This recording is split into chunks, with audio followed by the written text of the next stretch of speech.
A lot of Jamaican businesses have been struggling through COVID-19. Less customers mean less revenue and less profits. Not JPS. In the midst of this disaster, they seem determined to be an anomaly, doing whatever it takes to make as much money as possible from the Jamaican consumer, even as so many have either lost or significantly reduced their source of income. Over the past few months, JPS has bombarded particularly residential customers with higher and higher electricity bills, and for the longest while insisted that customers working from home and using more power was the main reason for this. But last week, the company suddenly changed its tune and admitted that customers were being charged for losses incurred from electricity theft. So basically, you pay for the people and we are thief light. Okay, it's not the first time we are hearing this.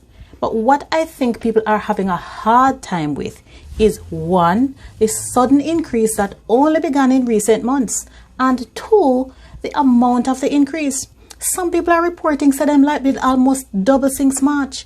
If customers were being charged for electricity theft all along, how come the bills them just jump all of a sudden? How come JPS?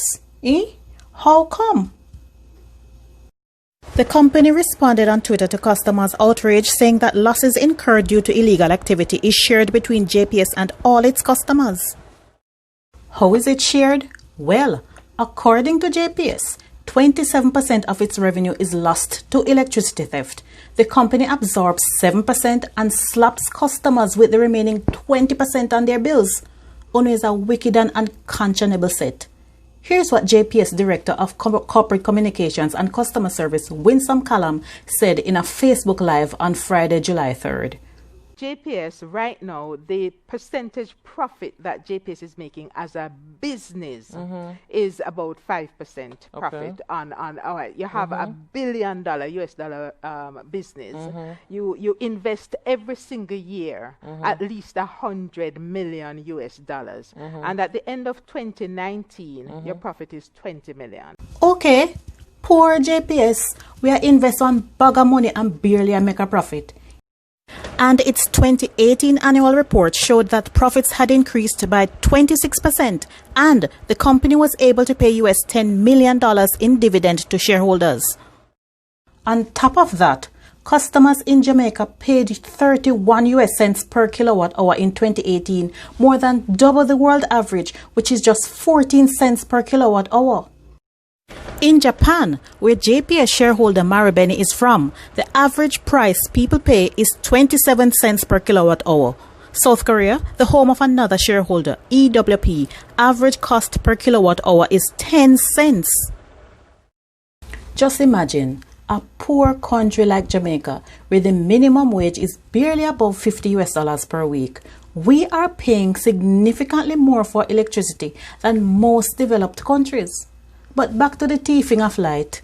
While we love to focus on inner city communities and go on like a poor people alone at thief light, listen to Miss Callum describe the ingenious ways in which uptown people thief light. Is with the more obvious theft, with the less obvious theft in some of the more affluent communities, what we do, we have to go in and do meter investigations. We have to do more granular investigations. And that is where you see people come up with some of the most creative ways of stealing. You have mechanisms embedded in people's bathrooms, in them roof, where they bypass the power. And it's more difficult to find those. But we, as I said, we have devices that lead us to these. So, when the media tries to focus the conversation on ghetto people who don't want to pay, and them alone you are pay for, you are pay for the big man them at Cherry Gardens too. Who is fighting for the people? Don't even bother look to the OUR. The Office of Utilities Regulation is supposed to ensure that the utility companies do what they are supposed to and provide certain guaranteed services to the customers. But they are also the ones who approve rate increases. So the OUR would have been well aware of all the charges we are complaining about.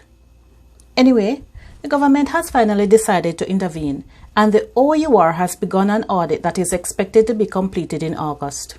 In the meantime, the whole of Jamaica will start bridge light, since JPS attitude is to just sit back and collect money where them no earn. It looks like you are better off throwing up a wire or do like what them uptown people do, bury the thieving underground. Like Twitter user Janice Jam said, being honest with JPS, people get effed over. Yes, Janice, the man that plays by the rules gets shafted. Seriously, well-thinking Jamaicans should get together and challenge JPS's predatory and unconscionable practices in the courts. We already know that the company is morally bankrupt, but it is incomprehensible and completely unacceptable that your electricity can be cut off because of inability to pay when almost a third of your bill is not from what you use.